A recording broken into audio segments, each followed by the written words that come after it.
Je suis sur ce qu'on appelle un bassin d'alimentation et de captage. Sur ma ferme, il va y avoir l'équivalent de l'eau de 2000 hectares autour de moi qui vont passer parce que je suis un petit bassin versant et mon bassin versant va retourner dans un autre bassin versant qui va alimenter toute la ville d'Évreux en eau potable. Donc je suis très sensibilisé effectivement à la qualité de l'eau que les Évroïciens pourront boire dans quelques années.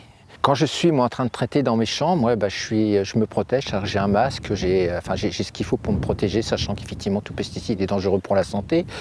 Et ce qui me perturbe énormément, c'est de voir quelqu'un qui fait du jogging, qui passe sur la route, voir un cycliste qui lui n'est absolument pas protégé.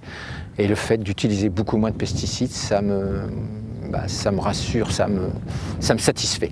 L'idée d'un troupeau comme ceci, c'est que ce sont avant tout des herbivores. Donc moi, j'ai toujours voulu axer mon système sur l'herbe, même si je suis plutôt dans une région séchante. Et en même temps, j'ai toujours voulu que cette herbe serve à ma rotation, parce que j'ai aussi des céréales à côté, je vais faire du maïs, du blé, des choses comme ça.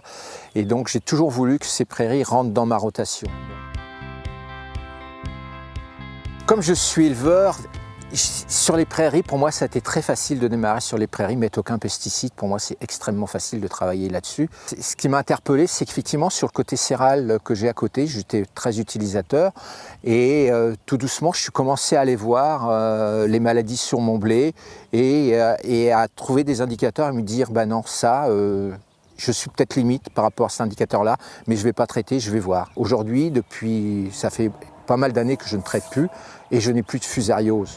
Donc je constate qu'effectivement on peut s'en passer si on a mis en place un certain nombre quand même de précautions, notamment choisir des variétés résistantes de blé, un certain nombre de critères quoi. Mais on peut aussi y arriver.